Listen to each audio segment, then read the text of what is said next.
Hi everyone, welcome to episode E of the Animal Alphabet Challenge.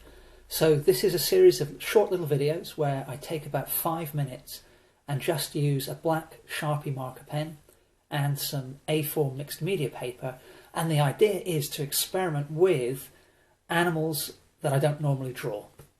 So I'm just trying to expand my repertoire here and have a bit of fun exploring artistic areas that I don't normally investigate. So as you can see, I just did a quick bit of measurement, put a couple of marks down to get the scaling correct within the paper.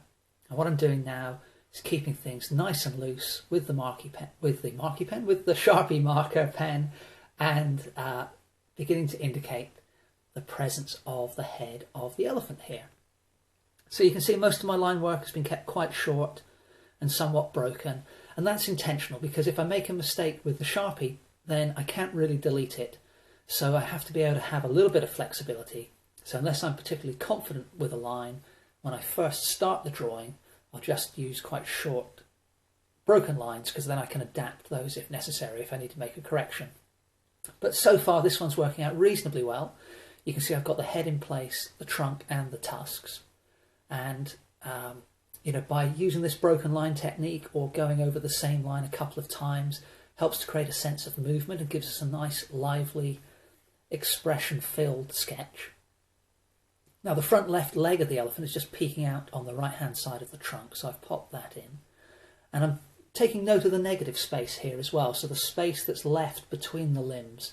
And if we get that right, then that's often an efficient way to look at what we're drawing. So it's a little bit like looking at the glass half full or half empty. You're obviously looking at the same thing in both cases, but it just depends where we choose to focus our brains. So we can look at what we're drawing, or equally we can look at the gaps between the things we're drawing. And sometimes that's a more efficient way of doing things. But while I've been chatting away, you can see the rest of the body and the rear legs have started to come into place. And I quite like the way the elephant is sort of sat on the page there. He's off to the right hand side, so it's as if he's been walking from left to right. And that's something I do quite often. It's rare that I completely centre my animals within the frame. Because these are moving creatures and they don't typically pose for us. We're not taking a photograph here, so I want to try and convey some, even if it's fairly subtle and minor, some idea that this animal could be walking along.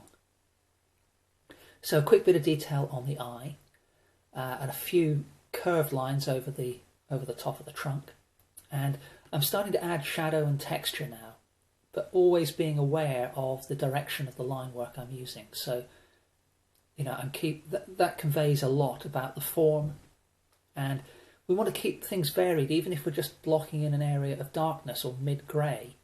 We don't necessarily want the lines we use to always be going in exactly the same direction. So, you can see on the cast shadow here, they're going diagonally top left to bottom right, whereas on the leg, they're going in the opposite diagonal. But including this cast shadow, which is just peeking through the gaps that we mentioned before between the legs, that helps to place the animal on a solid base. And these are the cast shadows of the tusks here. So little details like that really help to create the reality within our little piece of artwork. So we've got another cast shadow there falling across the leg, this time from the ear. And the outline that shadow makes tells us about the shape of the ear, but also about the shape of the leg as well. And I'm making these shadows rather darker than the other areas of shade I've put in so far. So even with the Sharpie pen, which we normally think of being, we think, well, I can put down black or I can put down nothing.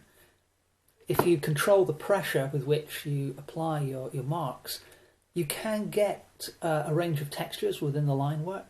But also, of course, you can put down more than one layer of marker pen, or you can put down a higher density of line work. But there we go, there's a quick horizon line to place the elephant on the page. So, as I said, I'm quite happy with the way this animal sits. I like the composition, even though it's very simple.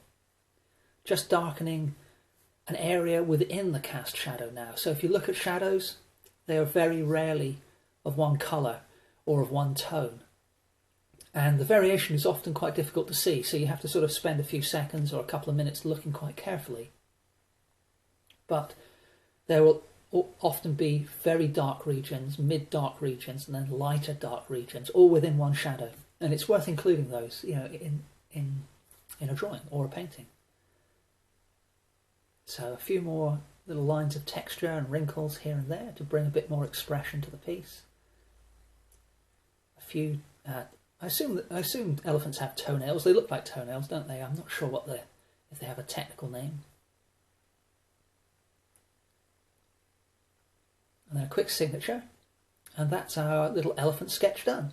So there we go. I'll pop a link to the finished sketch in the description to this video, but I hope you enjoyed episode E of the Animal Alphabet Challenge, and I will be back in the middle of next week for episode F.